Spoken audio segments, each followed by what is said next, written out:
Hey sneak peekers, it's Cydney at the premiere of Beef at South by Southwest. The inspiration actually stemmed from a road rage thing that I got into. I was on the receiving end of some road rage, as it happens once in a while, and I just thought it was really interesting how I projected a lot of assumptions onto this person, and I'm sure he did to me. And I thought maybe there's a show here about two people who very much are stuck in their subjective views of reality, which I think all of us are, and. That led to me talking to Steven about it, who's been a close friend for a while now, and that led to Ali, and now we're here. It's very surreal. What drew you to Beef? Well, great script, great cast. That's it. That's all you need, right? Sunny Lee, who created it, has been a friend of mine for 6 years. I would basically direct anything he wrote if he asked me to, but this one in particular, I think, just felt so kind of small and personal and specific to his life, and then at the same time universal to everyone else's, and went to a place of, like, it gets pretty extreme cinematically by the end and starts from such a small place, and I think that's a pretty rare opportunity as a filmmaker and something really fun to be involved with. In these rare moments, is there one specifically that stands out to you that you're really excited to see viewers watch? Let's see. Well, some of them, I'm trying to think of what we're showing tonight versus what's in the rest of the show. There's some club scenes that we filmed at a very well-known club in K-Town that I think will be very fun for people to watch. Yeah. You are extremely well known for your stand-up. How did you incorporate that into your acting?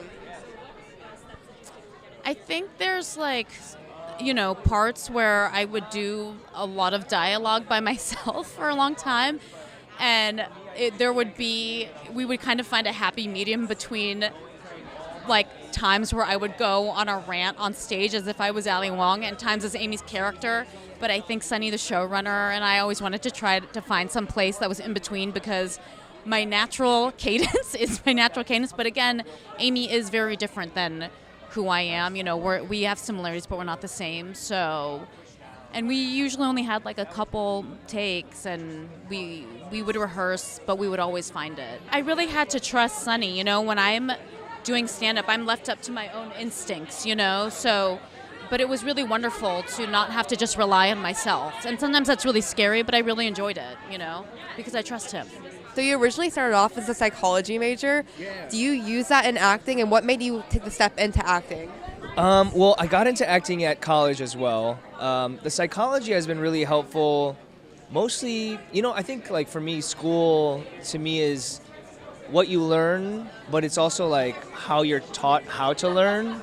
That is really important. And psychology for me kind of it has also a lot of philosophy in it, where you're kind of deconstructing ourselves and kind of getting to a basic understanding of who we are and keep mining. And so thinking from that place is really helpful. Acting is this really wonderful privilege and an art form that, at first when you engage in it, it is a craft, and there is work that you need to do to get really proficient at the craft. And then, like all things, I think, it asks of you to dig inside of yourself and really examine yourself. And then it becomes this vehicle for self-discovery that I think is maybe the thing that people don't necessarily say.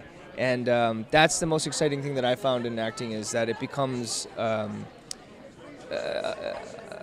journey in self-discovery. Do you have any advice for any aspiring filmmakers? Yes, of course. I was a film student as well, and the story that you guys can tell, every individual is your story. My story has a different view. You have a different view of life, right? Or past. Your family is totally different. So tell that story. Because when you try to make something that everybody else is making, or because you feel like you have to do it because that's it, or that's the hot thing, don't do that. Just tell your story and just make the feature. Short film is great. Get that practice going, but then do the feature film, because that will take you to the next level, and you can keep building a career that way. I think in my career, at least, I've been very, very lucky throughout to have really good friends who are also very good at their work, and throughout, I feel like I've learned most of what I know about filmmaking from my friends, not from school. And so I think really finding those connections and really continuing to work with those people, and not just trying to get jobs in the business or titles, but really focus on learning the work. I think there's this real sense that you got to win an award right out of school or get this, and none of us did that, and yet just continued to work together and built up together and learned how to be better filmmakers. And yeah, I feel like I owe a lot to my friendships.